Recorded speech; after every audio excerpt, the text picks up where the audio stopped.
Dear students, welcome to today's topic of software verification and validation। आज हम SQL plan के मुतालिक बात करेंगे और मैं आपको IEEE 7302002 स्टैंडर्ड के मुतालिक बताऊंगा।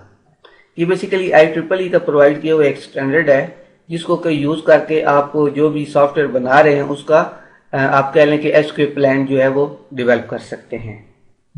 तो हम वन बाय वन इसके तमाम हिस्से जो है वो डिस्कस करेंगे। तो सबसे पहली चीज जो उसमें आप बताएंगे वो है पर्पस, यानी जो भी आप SQL प्लान बना रहे हैं उसका मकसद क्या है, उसका स्कोप क्या है, उसका ऑब्जेक्टिव क्या है। तो पहली चीज जो होगी वो पर्पस होगा उसका। ये जो चीजें मैं आपको बता रहा हूं ये तमाम के तमाम जो SQL प्लान है उसके पोर्शन हैं, ये आप उनमें ये चीजें बताएंगे। तो पहली चीज जो आप बताएंगे वो आप SQL प्लान का पर्पस बताएंगे। तो उसमें आप कह सकते हैं कि जी ये जो SQL प्लान है इसका मकसद आपको एक डिटेल्ड गाइडलाइन प्रोवाइड करना है कि हम जो सॉफ्टवेयर बना रहे हैं उसकी क्वालिटी कैसे अश्योर की जाएगी। फिर आप बताते हैं रेफरेंस डॉक्यूमेंट्स।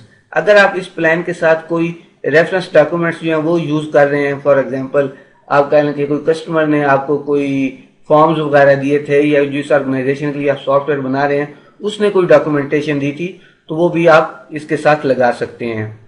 या आप कह लें कि जो IEEE का आप स्टैंडर्ड यूज कर रहे हैं या किसी और ऑर्गेनाइजेशन का स्टैंडर्ड यूज कर रहे हैं SQL प्लान बनाने के लिए, तो उस स्टैंडर्ड को भी आप या उस डॉक्यूमेंट को भी आप यहाँ पे रेफर कर सकते हैं। तीसरी चीज जो है वो है मैनेजमेंट। ये बेसिकली ऑर्गेनाइजेशन के पॉइंट ऑफ व्यू से है। पहली चीज जो इसमें आप बताएंगे आप अपनी ऑर्गेनाइजेशन का स्ट्रक्चर बताएंगे। मसलन आप उसमें कह सकते हैं उसकी आप हायरार्की बता सकते हैं कि मैनेजमेंट के कितने लेवल्स हैं। आप ये बता सकते हैं कि टीम्स आपस में किस तरीके से काम करती है। तो ओवरऑल जो ऑर्गेनाइजेशन का स्ट्रक्चर है वो सारा आप इसमें मेंशन करेंगे। फिर आप इसमें बताएंगे कि कौन कौन से टास्क जो हैं वो परफॉर्म किए जाएंगे। पहली चीज उसमें क्या होगी कि जो आपके पास SDLC है उसके किस पोर्शन के लिए ये SQL प्लान है। फॉर एग्जाम्पल अगर आप रिक्वायरमेंट फेज के लिए बना रहे हैं या सिर्फ डिजाइन का QA प्लान बना रहे हैं या सिर्फ इम्प्लीमेंटेशन का, या अगर आप ओवरऑल साइकिल का बना रहे हैं तो आप वो चीज इसमें मेंशन करेंगे। यानी SDLC की कौन सी फेज जो है वो इस प्लान के अंदर कवर होगी। फिर आपने बताना कि टास्क कौन कौन से परफॉर्म होंगे, रिव्यूज होंगे, इंस्पेक्शंस होंगी, टेस्टिंग्स होंगी। मतलब कहने का ये जो भी टास्क परफॉर्म होंगे वो सारे के सारे आप मेंशन करेंगे। फिर हर टास्क जो है उसकी एक एंट्री क्राइटेरिया होता है और उसका एक एग्जिट क्राइटेरिया होता है। फॉर एग्जाम्पल आप कह लें कि जो है आपके पास एक टेस्टिंग का प्रोसेस है, उसका एंट्री क्राइटेरिया क्या है कि जिस सॉफ्टवेयर की टेस्टिंग आप करने जा रहे हैं वो कंप्लीट हो चुका हुआ हो।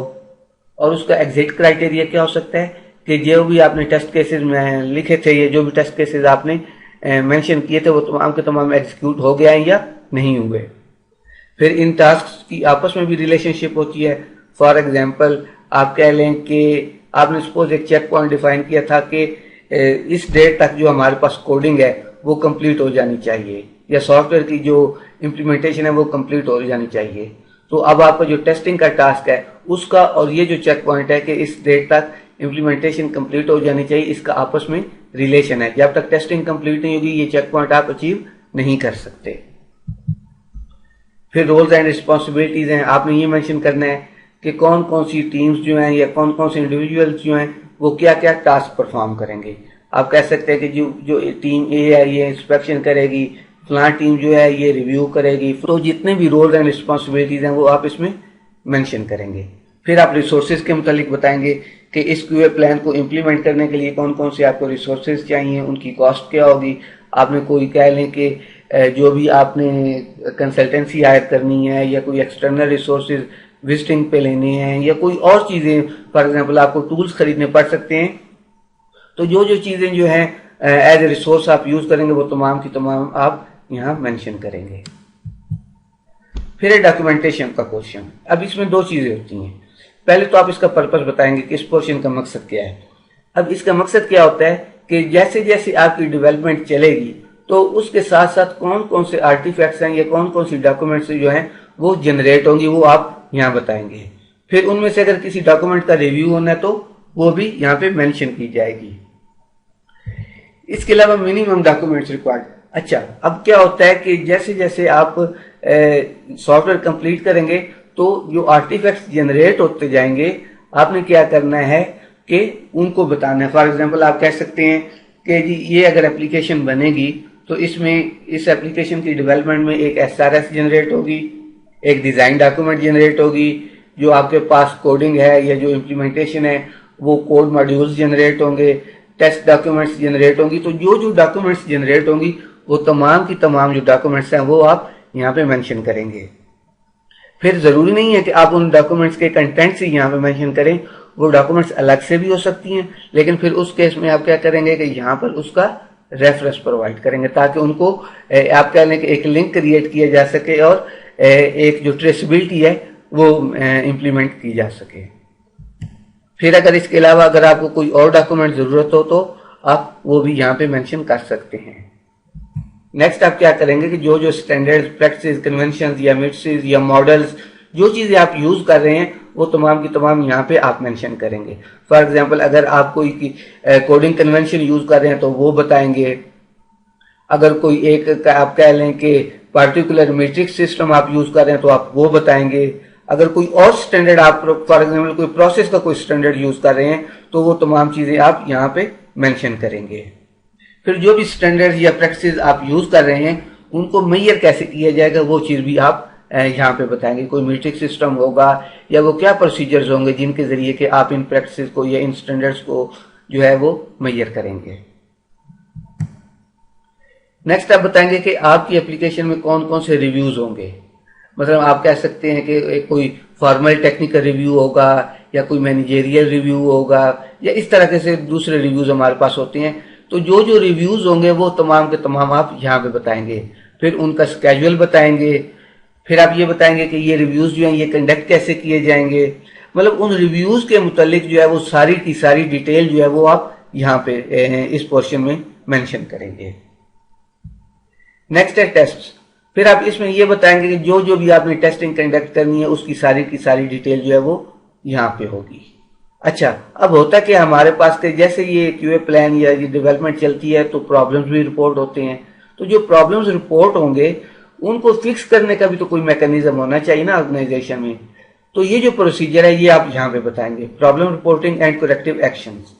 यानी अगर कोई प्रॉब्लम रिपोर्ट हुई है, अब नॉर्मली हर ऑर्गेनाइजेशन के अंदर ये प्रोसीजर होता है। अगर कोई प्रॉब्लम रिपोर्ट हो तो एक आप कह लें कि एक टोकन जनरेट किया जाता है जिसके अंदर उस प्रॉब्लम की सारी डिटेल बताई जाती है। फिर वो एक पर्टिकुलर ऑर्गेनाइजेशन के अंदर उन्होंने एक रिसोर्स पर्सन डेजिग्नेट किया हुआ होता है जो इस चीज को हैंडल करता है। वो रिक्वेस्ट जो है वो चेक की जाता है कि जो प्रॉब्लम है वो वाकई जेन्युइन प्रॉब्लम है या नहीं, उसकी फिजिबिलिटी चेक की जाती है, उसके ऊपर सोल्यूशंस डिजाइन किए जाते हैं।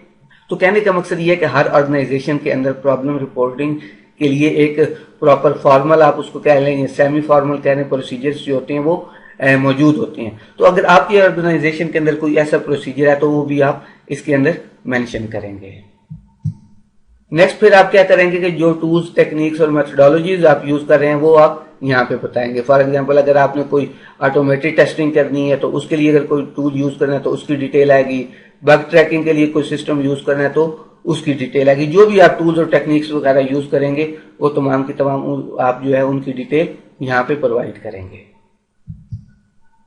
फिर है media control. The purpose of this section is to state the methods and facilities to be used. अब होता क्या है कि जो भी आपकी ऑर्गेनाइजेशन के अंदर रिसोर्सेज यूज हो रहे हैं, कोई कंप्यूटर यूज हो रहा है या इसके अलावा कोई और मीडियम है, तो उस तमाम की डिटेल जो है वो आप यहाँ पे बताएंगे। कौन कौन से जो मीडियम है वो यूज हो रहे हैं, उनको यूज करने का तरीका क्या है। अगर बैकअप के लिए आपने कोई सिस्टम रखे हुए हैं तो उस बैकअप का क्या प्रोसीजर होगा, उस बैकअप को रिटेन करने का क्या प्रोसीजर होगा, उनको आप कह लें कि उनकी प्रोटेक्शन के क्या मैकेनिज्म होंगे। तो मीडिया जो है जितना भी उस ऑर्गेनाइजेशन के अंदर यूज हो रहा है वो तमाम का तमाम जो है उसकी डिटेल आप इस ये मीडिया कंट्रोल के पोर्शन के अंदर बताएंगे।